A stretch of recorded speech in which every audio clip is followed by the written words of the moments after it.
జయ శ్రీమన్నారాయణ. నేను మీ icon astrologer Gattupalli Suresh Babu.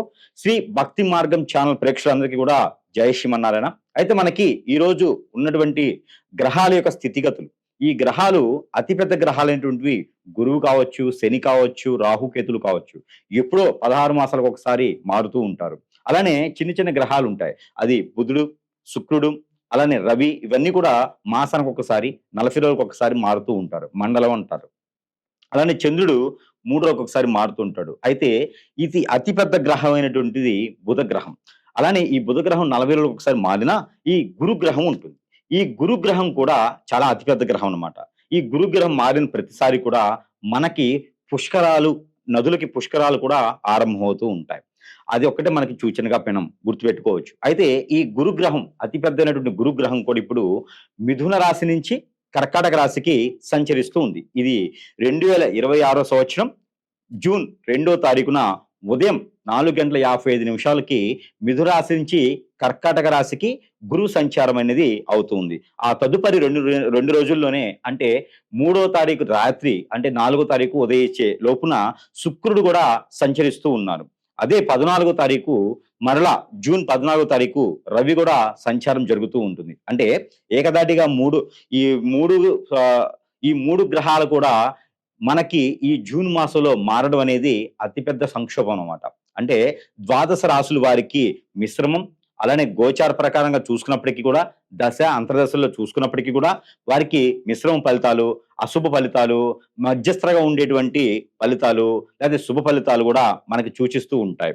అదే తరుణంలో ఈ గురు మార్పిడి వలన ద్వాదశ రాశుల వారికి, అంటే మేషరాశి నుంచి మీనరాశి వారికి కూడా ద్వాదశ రాశిలో ఎలా ఉంటుంది అనేది పరిగణనలో తీసుకోవాలి. అప్పుడు ఒక్కొక్క రాశి గురించి మనము చెప్పుకుంటూ వెళ్ళాలి. అయితే ఈ అతిపెద్ద గ్రహము గురు గ్రహం కర్కాటక రాశిలో రావడం వల్ల ఇక్కడ మనకి చూసినట్టయితే కనుక మన భారతదేశానికి నిత్యావసర వస్తువులు కొంచెం రేటు ఎక్కువ అయ్యేలా కనపడుతున్నాయి. అలానే యుద్ధ వాతావరణం కానీ, వైరస్లు కానీ కూడా కొంచెం వెదజల్లేలా కనపడుతూ ఉన్నాయి.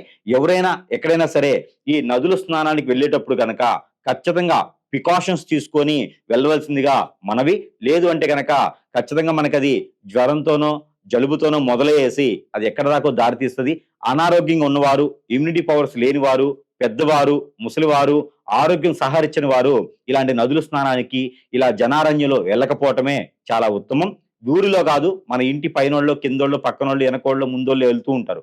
వాళ్ళు వెళ్ళినప్పుడైనా సరే అక్కడి నుంచి నీళ్లు తీసుకొచ్చి ఇంట్లో స్నానం చేసినా కూడా మనకి పుణ్య ఫలితం అనేది ఉంటుంది.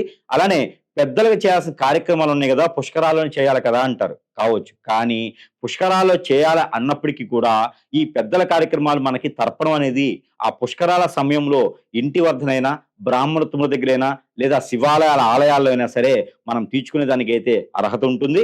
ఆ ఒక అవకాశం కూడా ఉంటుంది. అక్కడికే వెళ్ళి చేయాలి అనేది లేదు. మీ ఆరోగ్య సహకరించిన మేర ప్రికాషన్స్ తీసుకొని మీరు ఈ పుణ్య స్నానాలు ఆచరించవలసిందిగా మనవి. అలానే మనకిప్పుడు ఈ ద్వాదశ రాశులు ఏవైతే ఉన్నాయో, ఈ యొక్క జూన్ 2వ తారీఖు నుంచి అక్టోబర్ 31వ తారీఖు వరకు కూడా ఈ కర్కాటక రాశిలో సంచరించేటువంటి గురువు, ఈ గురువుతో పాటు మధ్యస్థంగా వచ్చిపోతున్నటువంటి శుక్రుడితో పాటు రవి, ఈ 3 గ్రహాల యొక్క కలయికతో శుభ అశుభ ఫలితాలు తెలుసుకునేలాగా. అలానే ద్వాదశ రాశుల్లో ఒకటి సింహరాశి. ఈ సింహరాశి వారికి జూన్ 2వ తారీఖు నుంచి మారేటువంటి గురుగ్రహం, ఈ గురుగ్రహం ఎలా ఉంటుంది, వీరి యొక్క ప్రభావితం ఎలా ఉంటుందో మనం ఒకసారి గ్రహించినట్టయితే కనుక అక్టోబర్ 31వ తారీఖు వరకు కూడా ఈ గురువు కర్కాటక రాశి సంచరించడం, ఈ కర్కాటక రాశిలో సంచరించడం ద్వారా ఈ యొక్క ఎవరికి సింహరాశి వారికి 12వ స్థానంలో ఉంటారు. 12వ స్థానం అంటే అది నష్టస్థానం అనమాట, లాభస్థానం కాదు. 12వ స్థానం ఏది ఉన్నా కూడా నష్టస్థానమే ఉంటుంది. అది కాబట్టి అది అశుభ దృష్టితో ఎక్కువగా కనిపిస్తున్నది. కాబట్టి దాంట్లో పాటు కేతు ఉన్నాడు. కేతు ఎక్కడ ఉన్నాడు? సింహరాశిలో ఉన్నాడు. ఆపోజిట్ సైన్ లో కుంభరాశిలోనేమో రాహు ఉన్నాడు. అట్లనే మనకి ఇటు సైడ్ చూసుకున్నట్టయితే మీనరాశిలో శని ఉన్నాడు. ఈ రకంగా గ్రహస్థితులు చూసుకున్నట్టయితే కనుక ఇప్పుడు ముఖ్యంగా ఈ యొక్క గురు భగవానుడు 2వ తారీఖు జూన్ మాసం 2020 సంవత్సరంలో కర్కాటక రాశిలో సంచరించడంతో ఈ యొక్క వీరికి ప్రతి రాశి వారికి 12వ స్థానంలో ఉన్నటువంటి గ్రహం వలన నష్టం జరుగుతుంది. కానీ సింహరాశి వారికి కేతు కూడా ఉన్నాడు కాబట్టి ఇక్కడ స్వస్థానంలో, కాబట్టి వీరికి ఈ గురువు మారడం వలన కొంతమేర మంచి జరుగుతుంది అని చెప్పొచ్చు. ఎందుకంటే ఎప్పటి నుంచో మీరు ప్రమోషన్స్ కోసం ఎదుగుతుంటే కనుక ఆటోమేటిక్గా ప్రమోషన్ మీ చెంతకే చేరుతుంది. అలానే మీకు ఏదన్నా మీడియా రంగం కానీ, సెలబ్రిటీగా కానీ, లేదంటే కనుక సినీ రంగం కానీ, రాజకీయ రంగం కానీ, ఇంకా ఏది ఇతర రంగాల్లో కానీ, బ్యాంకింగ్ సెక్టార్స్ కానీ, ఫైనాన్స్ సెక్టార్స్ కానీ, మీరు ఇంకేదైనా జాబ్ చేస్తున్నా, బిజినెస్ చేస్తున్నా, లేదన్నా రంగంలో మీరు ప్రయత్నం చేస్తున్నా కూడా అన్ని రంగాల్లో కూడా 12వ స్థానంలో ఉండేటువంటి గురువు వలన కూడా మీకు మంచి జరగబోతోంది. గురువు 12వ స్థానంలో ఉంటే ఏ రాశికైనా కలిసి రాదు. కానీ సింహరాశి కలిసొస్తుంది. అదేమిటో గాని. అలానే సింహరాశి వారికి శని భగవాన్ యొక్క అశుభ దృష్టి కూడా కనపడతా ఉంది. రాహు భగవాన్, కేతు భగవాన్ అశుభ దృష్టి కూడా ఉంది కాబట్టి అవన్నీ కూడా కొంతమేర ఉపశమనం పొందేసి ఏదైతే గురువు శుక్రుల కలయికతో ఉన్నటువంటి కర్కాటక రాశి ఉందో ఈ కర్కాటక రాశిలో గురు శుక్రుల కలయికతో ఈ సింహరాశి వారికి మంచి చేయబోతున్నారని చెప్పొచ్చు ఖచ్చితంగా. ఎందుకంటే గనక 12వ స్థానం ఉన్నప్పటికీ కూడా ఆర్థికపరమైన, ఆరోగ్యపరమైన అన్ని రకాలు కూడా ముందుకెళ్తాయి. ముందుగా వీరికైతే ప్రమోషన్స్, ఇంక్రిమెంట్స్, స్థలచలనం కూడా వీరికి నడుస్తూ ఉంటుంది. అలానే జాబ్‌లో ప్రమోషన్స్ రావడం మామూలు విషయం కాదు. ఇలాంటి రోజుల్లో జాబ్‌లో ప్రమోషన్స్ అని అందరికి జాబ్‌లు పోతున్నాయి. కానీ సింహరాశి వారికి జాబ్‌లో ప్రమోషన్స్ వస్తాయి. ఇది జాగ్రత్తగా కాపాడుకొని ఎవరికి కూడా మీ పర్సనల్ విషయాలు షేర్ చేయకండి. ఇక బంధుమిత్రులందరూ కూడా మీ మీద ఆధారపడి ఉంటారు. ఈ గురుబలం 12వ స్థానం రాగానే ప్రతి ఒక్కరికి కలిసి రాదు. కానీ సింహరాశి వారికి కలిసొస్తుంది కాబట్టి ఇది చాలా అదృష్టం అని చెప్పుకోవచ్చు. ఈ అదృష్టము మీకు చాలా రాంగ్ టైమ్ అంటే 6 మాసాల వరకు ఉంటుంది కాబట్టి అక్టోబర్ 31 వరకు కూడా మీకు అనుకున్న పనులు ముందుకెళ్ళడం గానీ, మీకు ఏదైనా విదేశాలకు ప్రయత్నం చేయడం గానీ, ఇంకా మీకు ఆరోగ్యం సహకరించకపోతే అదంతా కూడా మీకు హార్మోన్ ఇంబాలెన్స్ బాగా కనిపిస్తా ఉంది. థైరాయిడ్ కానీ, టాన్సస్ కానీ, సైనస్ కానీ, మీకు ఆస్త్మా గానీ, టీబీ కానీ ఇలాంటివి మీకు ఎక్కువ కనిపిస్తా ఉన్నాయి. కాబట్టి దాని దగ్గర ప్రికాషన్స్ అయితే మరి ఖచ్చితంగా తీసుకోవాలి. ఆయుర్వేదిక్ అయినా, అల్లోపతి అయినా, న్యాచురోపతి అయినా ఏదైనా సరే మీకు మంచి వైద్యం చేయించుకుంటే గనక ఇప్పుడు చిన్నగానే కట్ అయిపోతుంది. లేదంటే గనక రేపటి రోజున చాలా పెద్దదయ్యేటువంటి యోచన కనిపిస్తుంది. స్త్రీల్లో అయితే గనక ఇది సింహరాశిలో ఉన్న స్త్రీలు back pain, shoulder pain, muscles pains కనిపిస్తుంటారు. ఈ గురు బలంతో కొంతమేర మీకు అశుభ దృష్టి పోతుంది. అలానే మీకు ఈ పెరాలసిస్ కానీ, సోరియాసిస్ కానీ వచ్చేటువంటి చాయిసెస్ కనిపిస్తా ఉన్నాయి. కానీ తగ్గ ప్రికాషన్స్ అయితే ఖచ్చితంగా తీసుకోవాలి. ఎలాంటి ప్రికాషన్స్ తీసుకోవాలి అంటే గనక ప్రతినిత్యం కూడా కుంకుమ పువ్వు, తేనె వేసినటువంటి పాలను మీరు స్వీకరించినట్టయితే గనక మీకు నేను చెప్పినటువంటి చర్మ వ్యాధులు గానీ, పెరాలసిస్ కానీ రాకుండా ఉండేదానికి ఎక్కువ ఆస్కారం కనిపిస్తా ఉంది. ప్రతినిత్యం కూడా మీరు ఉదయించే సూర్యుడికి సూర్య నమస్కారాలు కూడా చేసుకుంటూ ఉండాలి. ఇక మీకు ఈ ఫైనాన్స్ సెక్టార్‌లో కొత్తగా జాబులు చేసుకోవాలి, రంగంలోకి అడుగుపెట్టాలంటే గనక ఈ జూలై మాసం చాలా అద్భుతంగా ఉంది కాబట్టి జూలై మాసంలో ప్రయత్నం చేయొచ్చు. మొదటి వారం 10వ తారీఖు లోపు గనక మీరు ఏదైనా కొత్త రంగంలో అడుగుపెట్టినట్టయితే చాలా అద్భుతంగా ఉంటుంది. పార్ట్నర్‌షిప్ వ్యాపారాలు మీకు పనికిరావు. లవ్ మ్యారేజ్ మీకు సెట్ అవ్వదు. అలానే అరేంజ్ మ్యారేజ్ చేసుకోవాలనుకుంటే గనక ఈ గురు బలం, శుక్ర బలం ఇద్దరిది ఉంది కాబట్టి 12వ స్థానంలో ఉన్నప్పటికీ కూడా అక్టోబర్ 31 తర్వాత అయితే మీకు స్వస్థానంలో గురువు వస్తాడు కాబట్టి అక్టోబర్ 31 తర్వాత మనకి ఇప్పుడు నవంబర్, డిసెంబర్‌లో మీకు ముహూర్తాల్లో కార్తీక మాసంలో మీరు పెళ్లి కాలేదు ఒక్కసారి కూడా అనుకుంటే మాత్రం సింహరాశి వారు పెళ్లి కూడా చేసుకోవచ్చు. అలానే ఇంట్లో ఉన్నటువంటి గొడవలు కావచ్చు, పెద్దవారి ఆరోగ్యం కావచ్చు, అలానే ఆస్తులు తగాదాలు కావచ్చు, ఆస్తి అమ్మకాలు కావచ్చు, స్థలాల్లో రేటు పెరగడం కావచ్చు, మీకు బాగా కలిసి వచ్చేటువంటి యోచన ఉంటుంది. పెరిగిన రేటు చాలు అనుకొని అమ్ముకోవాలి. ఇంకా పెరగాలంటే మాత్రం ఖచ్చితంగా పెరిగేదానికి అయితే లేదు. గురుబలం ఎంతవరకు అయితే ఇవ్వాలో అంతవరకు ఇస్తూ ఉంటాడు. కాబట్టి మీరు ప్రతినిత్యం కూడా ఏ రంగంలో కంటే ఆ రంగంలో అడుగు పెట్టొచ్చు. ఇంకా కూడా ఒక చిన్న విషయం ఏంటంటే గనక ఈ గురుబలం ఉంది, శుక్రబలం ఉంది, రాహుకేతు బలం లేకపోయినప్పటికీ కూడా ముందుకెళ్ళొచ్చు చెప్పారు గురువుగారు బాగుంది. కానీ నా పరిస్థితి చాలా అద్దుమానంగా ఉంది. ఏం చేసినా ముందుకెళ్ళట్లేదు.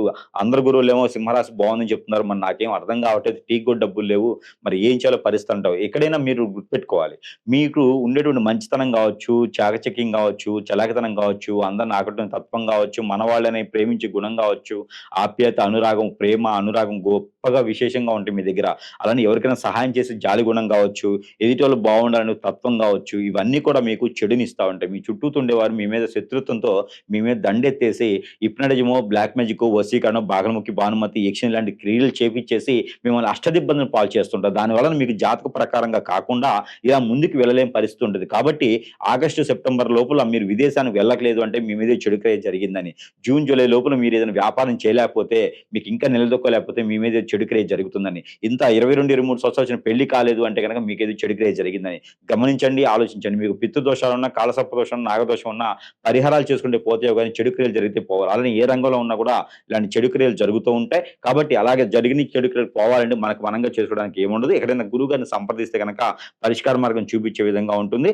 ఇకపోతే మీకు పరిహార మార్గాలు అంటే దత్తాత్రేయ స్వామి వారు ఉంటారు. ఆ దత్తాత్రేయ స్వామి వారికి అభిషేక అర్చనలు చేయించుకొని నైవేద్యం, గోధుమ రొట్టెల నైవేద్యం పెట్టండి. అలానే మీరు ప్రతి నిత్యం కూడా ఒక గ్రీన్ కలర్ నిమ్మకాయ, ఎండు మిరపకాయలు ఒక 7 చాలా చుట్టూ దిష్టి తీసుకొని ఎక్కడైనా పడివేసేయండి, అది కాల్చి వేసేయండి. దీనివల్ల మీకు నరదిష్టి, నరఘోష కూడా తగ్గుతుంటుంది. ఈ 3, 4 మాసాలు, 5 మాసాలు కూడా మీకు అద్భుతంగా ఈ గురుబలం ఉంటుంది. కాబట్టి సంపాదించుకోవాలి, సాధించుకోవాలి, నిలదొక్కోవాలి అనుకునేటువంటి విషయాలు, గోల్‌కి రీచ్ అవ్వాలనుకునే విషయాలు కూడా మీకు అద్భుతంగా ఉంటాయి. ఇలాంటి చిన్న చిన్న ప్రయత్నాలు చేసుకుండా ఈ గురుబలాన్ని మీరు కూడా పొందాలని మనస్ఫూర్తిగా కోరుకుంటూ ఉన్నాను. జై శ్రీమన్నారాయణ.